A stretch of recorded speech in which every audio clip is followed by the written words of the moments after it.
Il y a quelques temps, j'ai fait une vidéo où j'ai analysé la personnalité de Sonic pour vous prouver que c'est pas juste un petit hérisson bleu qui court dans un monde coloré. Mais ce que je n'ai pas mentionné, c'est que Sonic est doté d'une quantité astronomique d'aura. Pour ceux qui ne savent pas ce que c'est de l'aura, déjà sortez un peu de votre grotte, c'est quand un personnage est doté d'énormément de style. Donc lors de cette vidéo, je vais vous présenter les 5 meilleurs moments de flow de Sonic. Alors d'abord je précise un truc, les moments que je vais présenter sont des moments que je trouve stylés.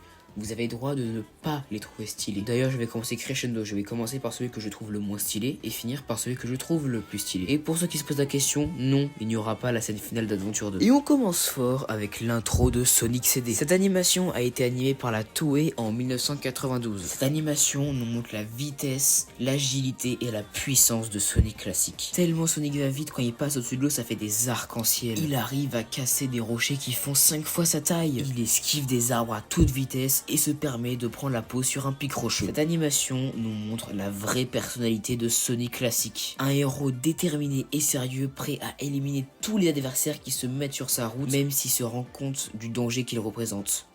Et petit fait bonus, c'est très bien animé. Le deuxième moment se passe à la fin du film Sonic 1. Après avoir été touché par les missiles d'Eggman, Sonic se retrouve dans une ruelle de Green Hill, entouré d'une vingtaine d'habitants qui l'observent. Malgré une tentative de Tom, personne n'arrive à battre Robotnik. Puis après, on a le discours de Tom, blablabla, on connaît.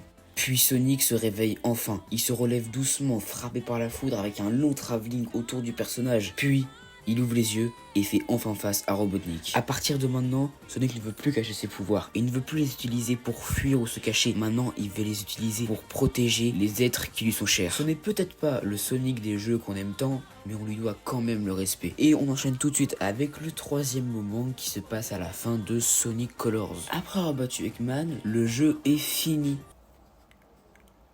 Et bah non, il y a un fucking trou noir qui vient t'enculer. D'abord, on a une petite intro en CGI qui est bien stylée, puis après, on joue. Et bah oui, c'est pas une cinématique, on joue Sonic en train d'échapper au trou noir. Alors le gameplay est pas ultra approfondi, tu dois juste faire des pas de côté pour esquiver les plaques absorbées par le trou noir, mais juste pour avoir mis ce petit bonus après avoir battu le boss final, on pardonne. Et puis la mise en scène est juste incroyable, regardez-moi ce décor. Et puis encore une fois, on nous montre que Sonic est extrêmement rapide parce qu'il a quand même réussi à s'échapper d'un trou noir. Je sais pas si vous vous rendez bien compte de ce que ça représente. Puis ensuite, on va enchaîner avec le quatrième moment de flow de Sonic, et c'est bien évidemment l'intro de Sonic Unleashed. Tout fan de Sonic se doit de la connaître. C'est une obligation, et les rares personnes qui ne l'ont pas vu, allez vite la voir. L'animation commence avec Eggman et sa flotte spatiale qui se dirigent vers la Terre pour pouvoir construire Eggman Land. Sauf qu'il est vite interrompu encore une fois par Sonic. Eggman ordonne alors à tous ses robots et tous ses canons de tirer sur Sonic. Malheureusement pour lui, Sonic esquive tout et détruit toutes ses créations. Eggman vient donc l'affronter en personne avec un robot qui semble être le prototype de l'Egg Dragoon. Il réussit à choper Sonic, mais ce dernier sourit. Puis les Chaos Emeralds apparaissent autour de lui et une explosion jaune détruisent les bras du robot. Super Sonic vient d'apparaître dans l'intro d'un jeu. Dans l'intro, bordel! Eggman, qui ne se rend compte qu'il fait pas le poids, fuit, et Sonic le poursuit tout en détruisant sa flotte spatiale. Puis après, vous connaissez la suite. Eggman le piège, le transforme en Werehog, réveille Dargaia, etc. Maintenant, on va passer au cinquième et dernier moment de flow de Sonic. Ça se passe dans la série légendaire Sonic X pendant l'arc des Metarex. À ce moment-là, Chris et Cosmo sont capturés par le roi des Metarex.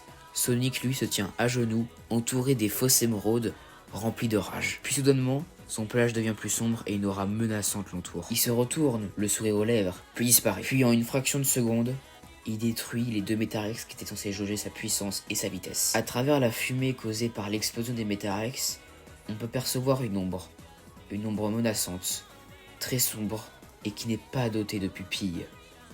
C'est Dark Supersonic. Heureusement, Eggman intervient pour calmer Sonic et Sonic retrouve son apparence normale. Et voilà, c'était 5 moments de flow de Sonic. Bien évidemment, il y en a énormément. N'hésitez pas à me faire votre top 5 de vos moments préférés de flow de Sonic dans les commentaires. Surtout, abonnez-vous et likez la vidéo. Abonnez-vous aussi à la chaîne de Poulet Chips, une chaîne communautaire dont je fais partie. Et surtout, merci pour les 300 abonnés. Comme je l'ai dit dans mon post et dans une de mes anciennes FAQ, il n'y aura pas d'FAQ pour les 300, mais pour les 500.